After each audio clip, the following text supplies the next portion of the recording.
Hello. Welcome back to episode 2 of the Lyle Show. Lyle Show. And yes, those sweet, succulent, soothing sounds are me with the microphone that I turned out to have had on the shelf right behind me for the last 7 months. Thank you, the Razer marketing guy, for this free microphone. Yeah, I can't believe you said when I talked to you, you had to install the microphone. Pretty sure it's just plug and play. That's how technology works these days. It's made for dummies.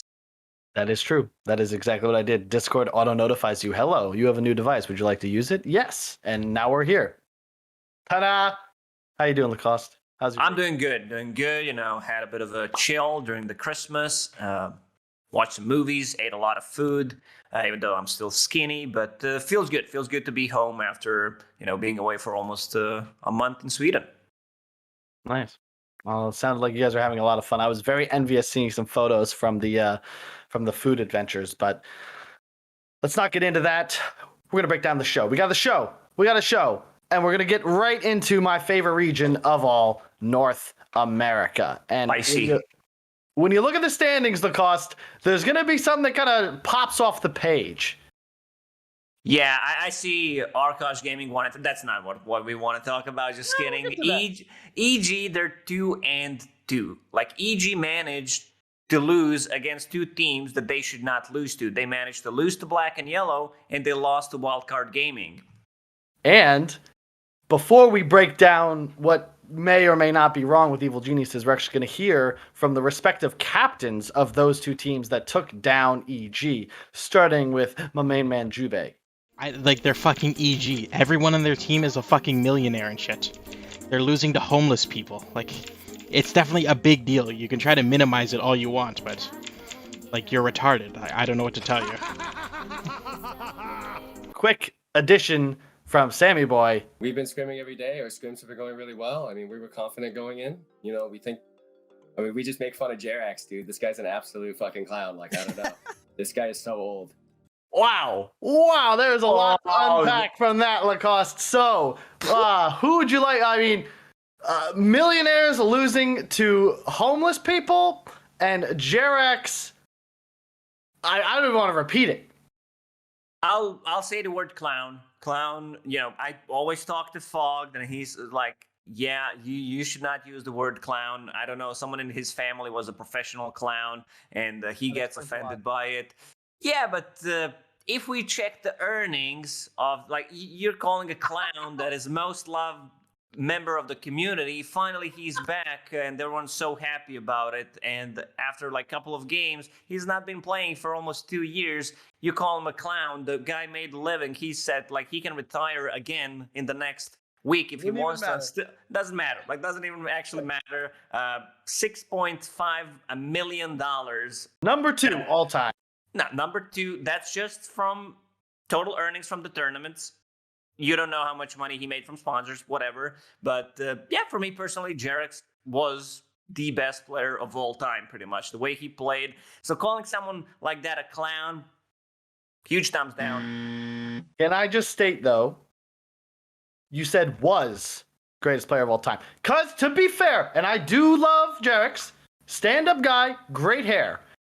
Pretty bad right now. Pretty bad Dota player at the moment. Let's just say it like it is. Yeah, he looks different. I mean, we had a great interview with him. They want to take the time. They want to rebuild. I mean, organization like EG, they wouldn't put trust in someone because it's a long process. For people why is EG losing? He didn't play for 2 years. He watched some of the TI, but I'd say give him a month and he'll be back. Because he also talked about some interactions.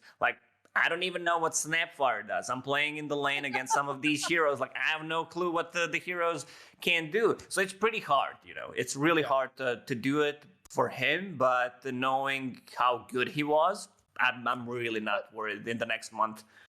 To be fair, though, he was also fantastic as a 4 position. I think part of it is right now 5 is just weird. You're just spamming regen. You're picking Bane. You're just trying to keep your carry alive. You're basically a healing salve for the first 10 minutes. Exactly. And when he was, he shined as a playmaker. I'm surprised they haven't put him on heroes that have like higher positioning based impact, kind of like easy mode the lane.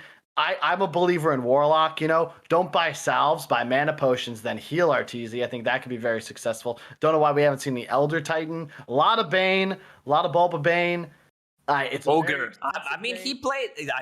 I'll cut you off there. He played a very aggressive Ogre, invaded the triangle, bought a lot of space. He was kind of playing position 4 from position 5, which is something that I've not seen from other people doing it. But it can also go down to EG having like 3 cores that love to farm. They have Nightfall on the off lane, who was previous carry player, which means that he loves to kill the creeps. And it's insane. Like, he stays on top of the network. So Jerax sometimes doesn't feel like he has someone to play with. Like, it needs to be him and Abed, or like him and Crit, but also up. Go ahead, Kyle. EG, and they're just repurposing these core players. They did this with Sumail and Fear. They don't want actual 5s or offlaners. They take carries and make them offlane. They take mids and make them offlane. Like, it's maybe a bit of I don't want to say, what is it, selection bias, where, you see this guy, wow, he looks real good. Well, of course he is. He's the carry. He's getting all of the farm. You can't just have every player on your team being... Maybe they're onto something. It's very good to have heavily farmed offlaner 20-25 minutes in, so why not just get a player who can kill the creeps and knows how to lane well, stays on top of the network, and then transition that into something. I think easy moding the drafts. Like, if I'm me, I have some experience with this. I've played with a lot of bad teams in my life. All right, you gotta keep things simple, right? Arkosh, did you say with bad teams or on bad teams? Both. Both. Yeah. Okay. We played with, against, for, what have you. Shadow Demon Luna, a group of morons, like a literal monkey, could play a draft like that. In fact, one did earlier. We'll get to that later with Arkosh Gaming in their first ever victory. But I'd like to see more simplification. That's all. However, main story, Quincy Crew Undying, both 4-0. EG need some luck. They need to win out against the top 3 teams. That's who they have on the schedule. They've lost to quote Jubei, they have lost to homeless people. Now they have the professionals upcoming. You think they're going to make this first major? Doesn't seem like it. I mean, they need to beat all top 3 teams right now, which I don't think is the case. I'm not sure if they're capable of doing it at the moment, considering how they're playing.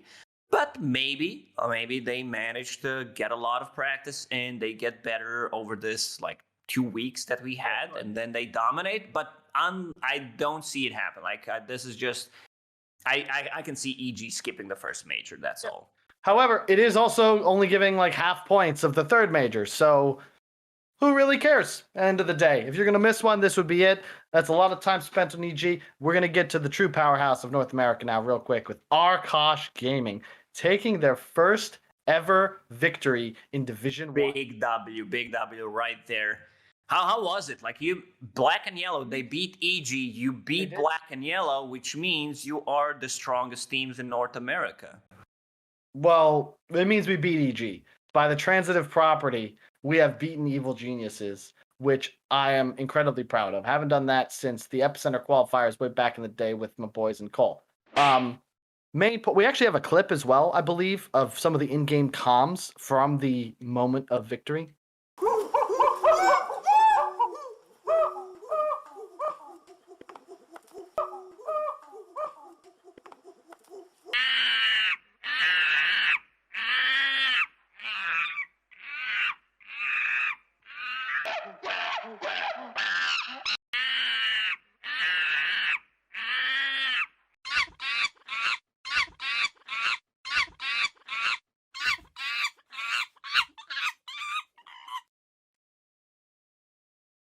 It's just me screaming. It's just yelling. It was 5 a.m. I get the complexity vibes. Man, I still can't, like, when I read it that you got kicked out of complexity, I'm like, how's this possible? This guy, like, he's playing with his own brother. Like, what the hell's going on? I thought you were like the complexity guy, and you're gonna be on that team until the whole organization collapses. Well, it's a long story. Lacoste. It's a long story. It wasn't just one brother; it was double brothers. The double brother Yeah, okay. duo. But there's a lot that at some point really should get into the nitty gritty of that. It's been long enough, but man, there was a lot of mitigating factors, and in some ways, I gotta thank him though, because I would have never met such great friends like my colleague Lacoste. I probably wouldn't be making this show. So shout out to the viewers. I wanted to bring up and touch on something though, because I want no flame, but Arkosh Gaming, 4 Americans, 1 Canadian, full NA. And I can understand their mid player is a resident of Ukraine, yada yada yada. 2 of their players travel to Europe for work, not residents, just to be there, penalized, loss of subs, loss of draft time. And I wanted to discuss with you this interpretation of the rules, because from my understanding, the whole residency requirements in terms of where you play during the DPC season is to prevent a team like Arkosh, hey, 5 Americans, 3 guys are in Europe, so I guess, hey, we're a European team, we'll play in Europe. With this knowledge, right, if it's not about residency, but just physically where are you in the world, I'm shocked we haven't seen, a team like Tundra, as an example. Incredible. Why the hell don't they just fly over to South America? Go to Brazil, Belo Horizonte, get a nice beach house. They don't need to. Like they they want to play with the competition, and I'm pretty sure they can, qualify for the major in EU. Well, maybe they felt like you were doing too good, and they wanted to take a bit of your strategy time, because we could hear during the comms how much you focus on strategy, like the game approach. Like we can see the next level kind of a thing where you have better understanding of the game than any of the other NA teams.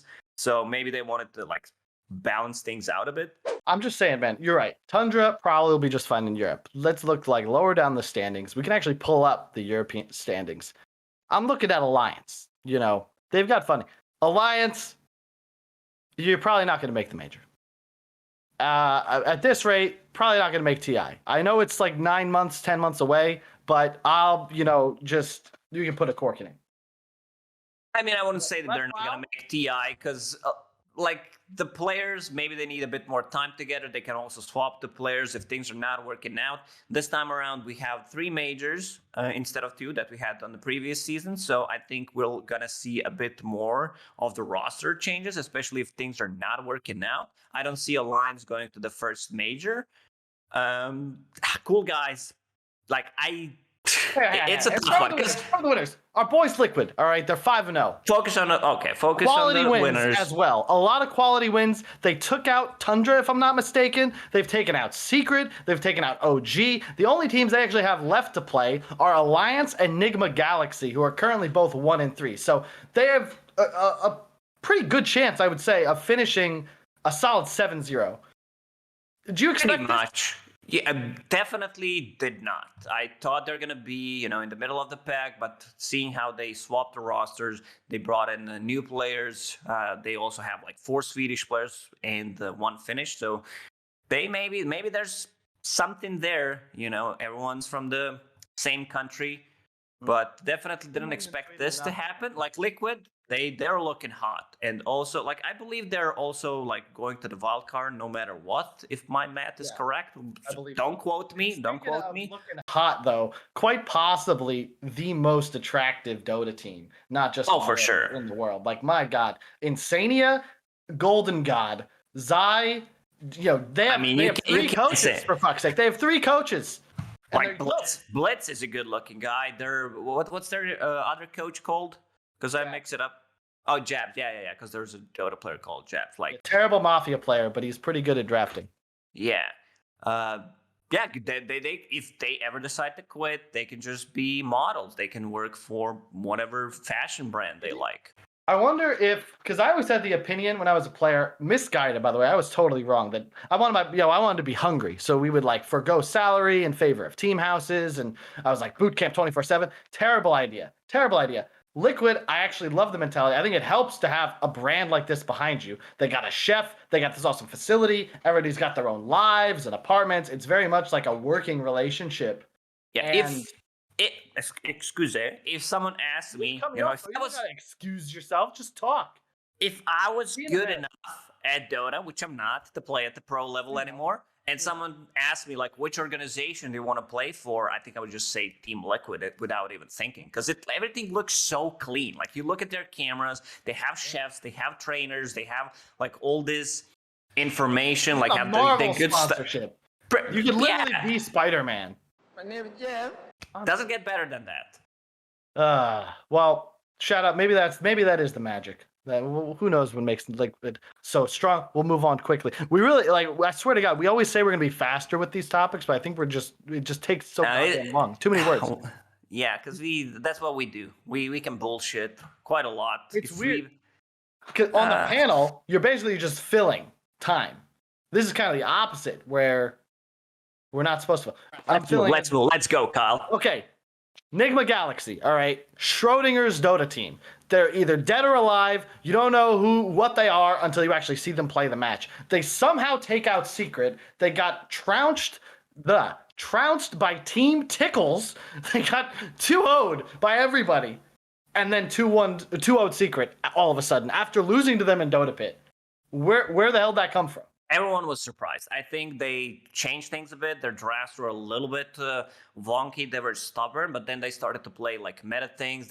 Miracle completely popped off in those 2 games against Team Secret, playing Doom on the mid lane, playing Medusa, and 2 times they had Queen of Pain on the safe lane, played by ILTW, something that we laughed about, something that was introduced by cool guys, because they played Lina mid, safe lane co-op, but after like talking to some of the players, it feels like the Queen of Pain has a lot of good matchups where like in like mid game. Broken hero, dude. It's just so good. You're a Queen of Pain expert, Kyle. I'm just saying, setting the meta since 2012. All right, you just first 2 Queen of Pain. Whatever role, it doesn't matter. It's a great hero. You buy Kaya Sanj and Shard every single game. You got like 1 billion health. You got Blink Decker. Who needs positioning? You just blink. I'm there, guys. No worries. That's the biggest part. The things that pro players mentioned when I talked to them about Queen of Pain is like you can choose where you want to fight, especially in the mid games when BKBs are down to 6 seconds, and then you can like, well, there's a shadow thing. Like, what is he gonna do? I just blink on him. He pops a BKB, misuses. I go back. I blink in again when the BKB is down, and then I choose like where I take my fights. Yep. Yeah, it's very solid. Glad to see it. And I'm also really happy to see, I think some people may disagree, but some of the young bloods over in OG getting a little toxic. I wouldn't say that personally. But Not me. I also disagree with the toxic, but dropping some mantles, it's something. Let me give you a bit more insight on that.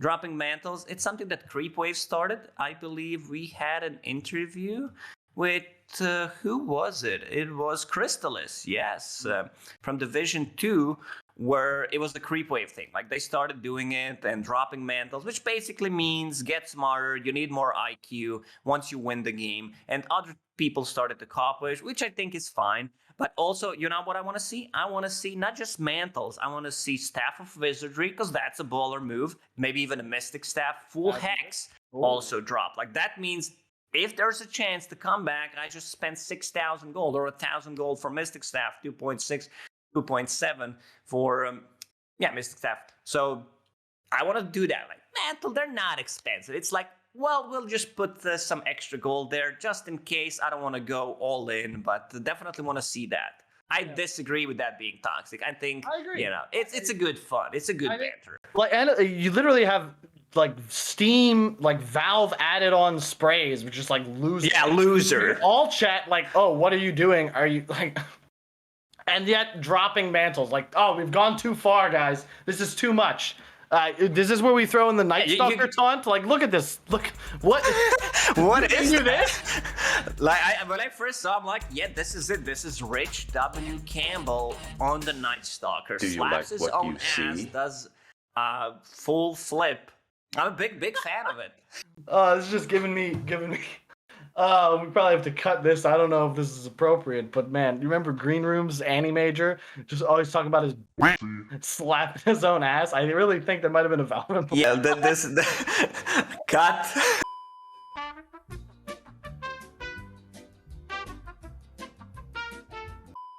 All right, moving on. We have the Dota Pit conclusion. A big surprise, some might say. Who knows? Tundra go all the way through the lower bracket to defeat the TI champions 3-1 in the grand finals, cementing themselves as the best team in Europe. They did great. Like Tundra, I said that these boys, they will win a major one day in one of my panels, and they have not been disappointing me so far. But Team Spirit, you know, a lot of people think they can't lose. They can lose. Still look very strong. They look like they're in TI form. Other teams, who was their team secret? Yeah, Tundra beat them in the lower bracket final, and also Team Spirit beat them in the upper bracket final. So Team Secret also looking super strong. No surprise, some of the teams like completely bombed out, like Navi. I've seen some of their games, still look very shaky. Yeah, I mean, it's just the parity right now in Dota is just nuts. Like Spirit's certainly looking incredibly strong, but you like Liquid, they beat OG in the DPC, then they lose to them here. You know, Liquid, they were 5-0. We just checked them out, but they do have 3 map losses. Like a lot of these series could go either way, and it just feels like Europe in general is just a region I don't want to play in at all. Competition's great, but like, you know, I'm thinking Alliance, I'm thinking cool guys, you know, maybe think about a siesta. Go on down South America, find somewhere nice on the beach, get some good internet, and maybe try yourselves out in what should be an easy. Oh man, South America is super competitive. I've been casting some of their games. There's so much raw talent in that scene. I'm not saying this because, you know, I want to look good, but there's like some extremely skilled players. What I noticed is they're like, what? Pandering. Do you know what that word means? No. We'll just move on then. We'll move on. I'm stupid. I don't know what a word means. They've been doing like some of the better teams, even coming from the lower division, causing a lot of upsets. It's very competitive and it's very fun to watch. It's different to Europe West or Europe East, but if you want to look something different, but watch also a good Dota, definitely check it out. Are you getting paid or something? No. All right. Well, let's let that one rest. This whole show is brought to you by DEXSPORT. DEXSPORT.io. Do check them out. The first decentralized crypto betting platform. They're what's helping to make this all possible, and we do hope you enjoy the show. Aghanims, new mode. Have you beaten it yet? I have. Beat it with a pub after wiping to it for 8 hours with Insania. There were a lot of issues at first that have been patched out, notably the AFK abuse. Shout out to the Dota 2 community. Only you motherfuckers are sadistic enough where you actually had people conducting experiments because you were getting an abandon if you had to leave the mode. So people would just join to go AFK and not leave to see how long it would take some poor schmuck to leave and tank an abandon. So bless you, Valve. Only took 14 days to get that fixed. I wanted to play the Aghanims, and then I realized, like, I saw on someone's stream, like, this gigantic boss, like, that was covering pretty much the whole screen. I'm like, I'll stay away from it. I don't know why. It's just a complete turn-off for me. I've not been playing these custom games in Dota for a very long time. I think the last one was the one with Greevils, maybe, like, 7, 8, 9 years ago. Might come as a surprise, but I'm more of a Dota guy. You know, I like the game, but all these... Don't even play Dota. You don't want to play games. Those stuff added, it might be fun. Maybe I just don't have fun friends to play this with. I'll hit you up, Kyle, and then we play together. I don't. No, that's fine. Wanted to also. They ask you how you are. You just have to say that you're fine when you're not really fine, but you just can't get into it because they would never understand. Some poor soul beat every single mode on all difficulties, acquired every Aghanims, and received absolutely nothing. No special treasure, no voice line, nada. It's just, you can click You through. get nothing. Good day, sir. You get the Surfer Aghanims, and that's it. It's just a graphic for your background when you open Dota. So maybe that could be looked at. However, like, I don't know, maybe here's my idea. If you beat every Aghanims, you get a special option for only $10 more to unlock a different colored Aghanim shard usable in game, which will apply no other particle effects, but it will be a green shard instead of blue. Great suggestion. I was actually not listening at all what you were saying, but definitely agree. Get this guy something. He earned it. If he's the first one, like, you should definitely reward him. Next, Lacoste, the DPC format. We touched on this last episode. I wanted to really like get into it with you real quick. I don't know if we have enough time to go through this. Like, we definitely do, Lacoste. We do. Yeah, I mean, my personal opinion is I don't think, like, there's not a flawless system, but we made some improvements. I thought we were going to see a bit more improvements this DPC format, but I'm glad we're sticking to the leagues. Remember how, like, we had some, like, random tournaments and, like, qualify. Like, we had, I think, international 1, maybe even 2. Yeah, I believe so. Was just purely invitational. These guys are doing well. Let's invite them. So this, what we have right now, is pretty good. How to improve? I'm not that guy. Like, if you give me a suggestion, I'll say, well, yeah, maybe try to test it out, see how it works in a month. But giving some fresh ideas. Year. It's just the same. The one change, which I think is actually a huge issue, you saw NS. It could just be a rumor, but we're going to treat it like it's fact because that's what we do here on the Lyle Show. NS saying that the organizer for the first major didn't want to do it, backed out due to fears over Omicron. I really think that this is an important, like, no one wants to host the first major. Let me explain to you why. First off, we're still in the middle of a pandemic with the new, still slightly unknown, but hopefully brighter days ahead variant on the streets. It's the winter, like brutal cold winter, and the first major only gives 1,900 DPC points. The third major, 3,500. So who in their right minds wants to host the first major when it gives half the points? It's the winter instead of the premier time slot in August, right? You also have what, a month and a half to plan, like 18 teams worth of international travel. It's just insane to me. Like, no, what? I wouldn't be like, we gotta get some like full support because you're also only given the same support. You get half the prize pool paid for by Valve Incorporated. Everything else is on the TO.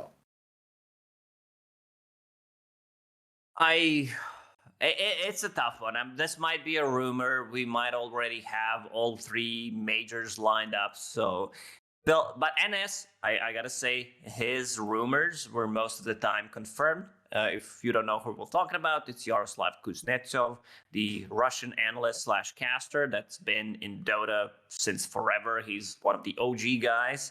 I remember playing against him when he was playing for Say Please, which was like 15, 16 years ago in Dota 1. So I'm old, man. I just turned 34 this year. Well, say something nice, Kyle. Age is you've aged. It's like just a number. More. Give me more compliments. That's for sure. I definitely don't look like I'm 34. Huh? Not bald. There is a bald spot here on the top, but we try to cover it by having the longer hair, which is fine. Let me soapbox for just a moment. The only thing I'll say about the DPC format, and my biggest frustration with it, is that we're effectively just selling a qualifier to TI. That's the whole season. It's a glorified qualifier to TI. These DPC points are like TI prize pool win shares because the money in the leagues are just, it's let's not pretend like literally $4,000 a player per quarter is something that's like gonna support you, right? This is primarily like obviously top tier teams, they're gonna be fine, but I look at a squad like Cool Guys, unsponsored. Like it's nice to get like $3,000, but ultimately it's go to TI or don't. And I think that that's just with mental health as such a prominent talking point nowadays, I think that it's almost impossible. And from talking to some of my friends in the pro scene, they don't know how to like balance work and life because their entire self-esteem, financial status, and like everything is tied into how well do you do at TI. That's it. Pretty much, yeah, because we've been always top heavy when it comes to TI. It's just the That's way what it worked for 10 years. And I mean, there could be some changes, but I don't know personally, like how to just throw more money at the players. I don't think that's like just gonna fix things magically. I think there's some like deeper issues that could be fixed. But yeah, I think you have a good point about like mental health, how you're gonna perform, how it affects you, and everything. It's esports life. It's not easy for people out there who are thinking, you know, this is something, you know, they just play video games, they're good at Dota. It's a lot of stress, trust me. We got TI. Like the thing is, you have these TI winners. Thank God Spirit's sticking around. But like, if you remember last year or 2 years ago after TI, you had like the top 4 teams all just take the first major off, which is also why I think we have this like hard league system, because we realize, wait, if we make these guys millionaires, they're just going to disappear, and it's just a concern. We don't want that. It's bad for scene. We got TI winners like retiring, and they come back when they realize like, what is life without Dota? I understand that it's hard to stay away, but it just hurts me knowing that the storyline 8 months from now, when we get to the 3rd major, it's not going to be who wins this glorious major. It's going to be which team gets enough points. Like the most hype match is going to be like between some squads for 5th, 6th, because the winner gets to TI directly, not the final. Okay, but how would you fix that? We're not here to talk about solutions, Lacoste. Exactly. I mean, we can say these things are good. Some of these are not as good. But when it comes down to like trying to fix things, I would just have some I'm not that it's a guy. common talking point. Just have some rollover. Cap the TI price.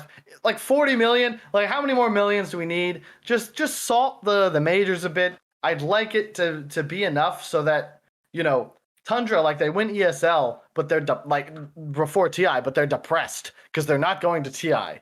It just what I'm patting the backs of the wealthy. They don't need my help. It's fine. We'll just move on. China. Have not seen any game for a reason, because they've not been playing at least Division 1, so they will need to step up. A lot of matches will be played. China.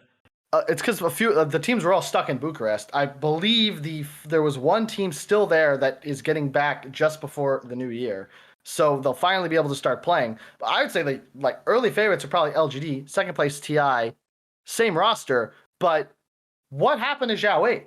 There's huge drama, if you remember, about a month ago. I don't like. Let's be real. I think it's all bullshit. Jubei did not rig the grand finals. The dude's been trying to win TI like for a long time. Already has the one.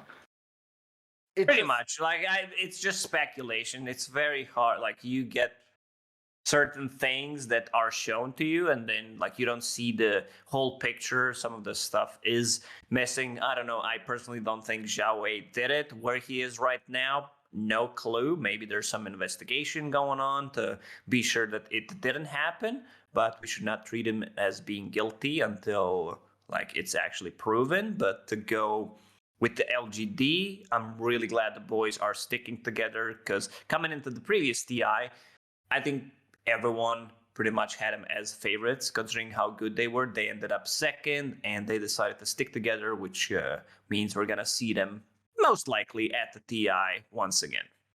I would assume so, but I'm just looking forward. I think China as a region has been one of the strongest for the last couple of years, so yes, excited to see them finally start playing Dota.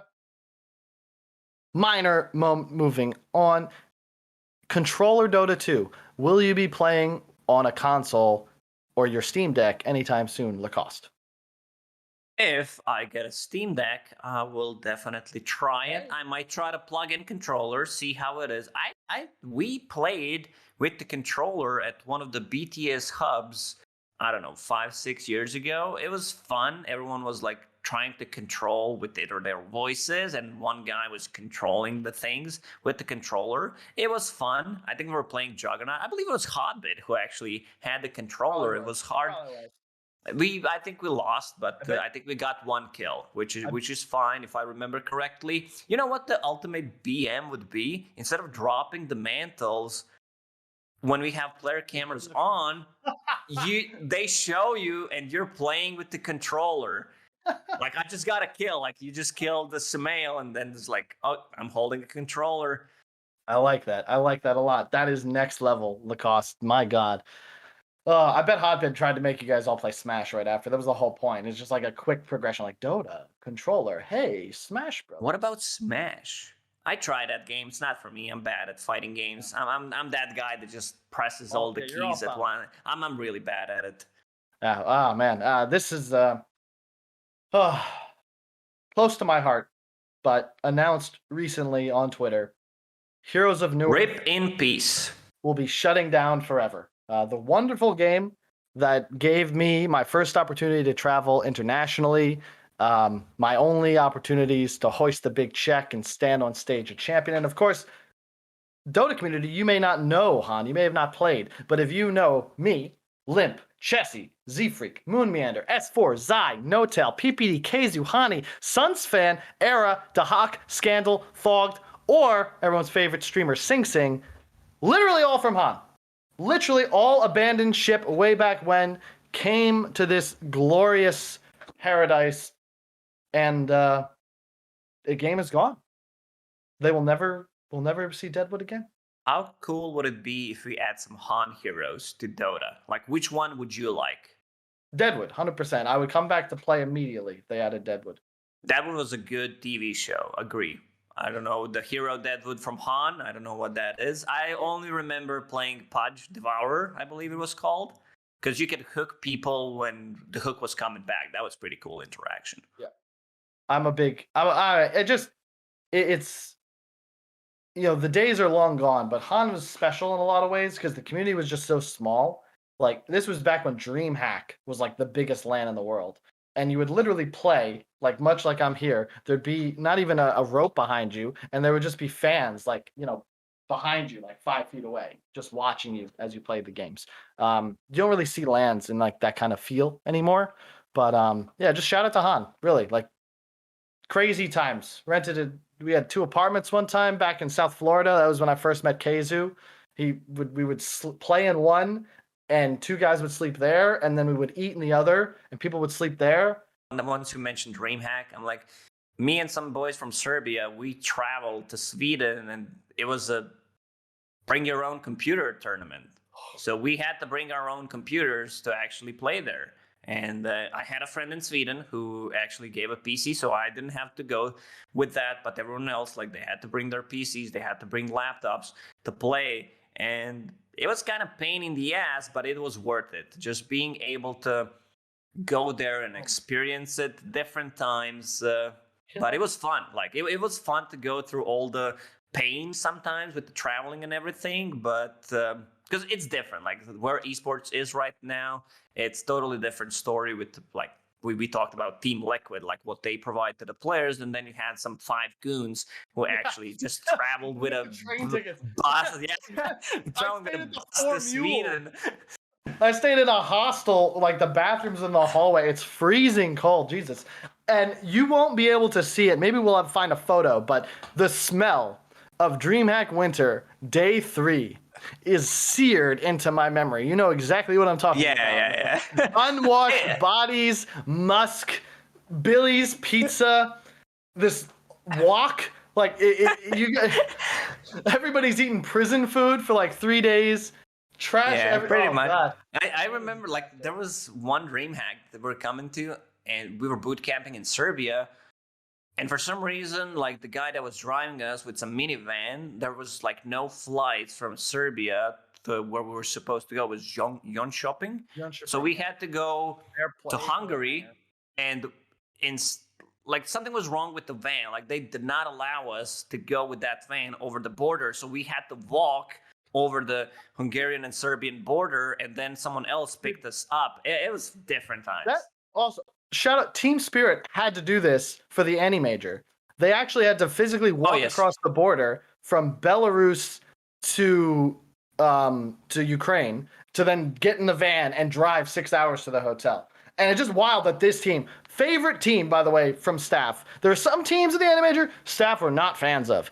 Team Spirit, great people, lovely, like just awesome to work with. And then they go Yeah, out, what we're saying here is I should have won a TI considering I walked across the border to play at the Dota tournament. respect. I mean, dude, the stories we could talk about this for years and years. There's so many old school stories. This should be another episode. We just get the old 30 plus octogenarians in the Dota world and just tell their stories about how things used to be. You know, I had to walk through the snow 8 miles to get to the land. Yeah, that's the story we're gonna be telling to the future gamers. Yeah. They're so spoiled, these Fortnite Zoomers. All right. Well, time for my favorite part of the whole show. Now, it's time for the sprint. And time-wise, I'm looking over this. I think we're going to need at least, I want to say like 2 minutes. Does that sound reasonable? Sounds reasonable to me. Time for the sprint. Lacoste, 2 minutes on the clock. Get ready, get set, go. I cannot believe it, but Aloha Dance has been playing for Navi for 4 matches already. What nobody told me, this is insanity. There are a lot of things I would ask Aloha Dance for before he joined my Dota team. Aloha Dance once stole my pizza. It was delivered to his room by accident, and there were guys I'm like, guys, where's my pizza? It was supposed to be in this room. He's like, I don't know what you're talking about. And then Silent had to come in and say, this is one of the OG Dota guys. Like, there's probably some miscommunication because I can understand a little bit of Russian, and there were some bad words thrown in there. But I was like, okay, I just want my pizza. I want to get out. He took something from me one time too that was also edible in certain forms, but extra button to mute. It now takes 2 clicks instead of the 1 click. It is ruining my games. Yeah, and we're going to focus on Puppy versus Chad, the Giga Chad, the streamer. He said to Puppy, I'm sure one day you'll learn how to lane, and then properly. If you picked anyone else in this whole world, I don't think you can say anything to Puppy. Literally, any other guy is fine except Puppy. Lifetime earnings, $3.6 million with our man from Secret, Clement Ivanov. Chad Dota coming in at just above $2.47. And if we were to actually throw down the real world, we all know that Puppy is not a man to be trifled with. He comes in, he measures at 6'5", a 48-inch reach, and he is built like a Mack truck. Chad Dota, 5'8", short kings and all that, my man, but I think you might need to stay down. Say his name for me. Jan Nepomniachtchi. Big shout out. He did get his ass kicked by Magnus, but he did say he could take him in Dota. Something about these chess wizards in Dota 2. It is truly a game for smart people. Throw up that Nahaz tweet, because there is an intelligence correlation between being good at MOBAs. Not these other dumb games. We're running out of time, but real quick, shout out to these crazy motherfuckers outside my window. Literally, this is what I saw when I woke up this morning. You notice in the background, like, there's still water. This river is not fully frozen. This is crazy to me. I asked a friend about it. They said, yeah, they do this every year. Usually they only come in after one person falls through the ice and sometimes dies. All right, welcome to Ukraine. Love these people. And today, the day we filmed this, marks 10 years, 5 months, and 16 days since A Dance with Dragons was published. Too long. I refuse to live in the world where the Game of Thrones television series is all we ever get. It is like, it's been 10 fucking years, man. 10 years. It's been too long, Kyle. You know what I got for Christmas? For myself, I bought some Folio Society, Game of Thrones books, A Song of Ice and Fire, the most beautiful books you can find. They're not sponsoring me or anything, but feel free to check them out if you want something real nice, bound in cloth. It looks so good, like the pictures inside. 10 years. I don't know. I'm really worried. Like every month I Google, is George R.R. Martin alive? And then I see he is. I'm read his happy book for him, but finish the book, He please. hates us for that. He's like, my real fans wouldn't care if I lived or died or finished. Like, no.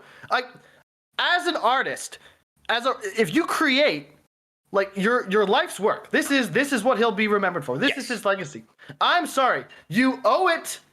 Yeah, you owe it to us. Exactly. Like, at least promise us that there's notes, you know? Like, I read A Wheel of Time. Robert Jordan, R.I.P., left incredible notes. Brandon Sanderson finishes the novels. Like, it's fine. But you can't look at me like I'm an asshole when you're 10 years. I don't know. Maybe he's thinking. Maybe he overcomplicated things, and now he needs to find a way how to get out of this mess. Maybe he also wanted to show the end, and then like, well, here's your shitty show. I'll show you how it's done, and then write 2 books. Bam, bam. Get done with it. That's what I'm hoping for. Probably not gonna happen. I don't know. I'm actually so mad about it. I'm so bad. I'm actually so bad. We'll wrap. We'll wrap here. We got some shout outs. Shout out as always to our patrons, the producers, DEXSPORT. Check them out. I got to do some stuff for them later. Much love, DEXSPORT and the lads. They in our Telegram group, they are posting some memes that we cannot. I love it. Love it. Like these not boys. appropriate for work. Can't show them, but they're good. Great memes. You want to talk about Suns fan?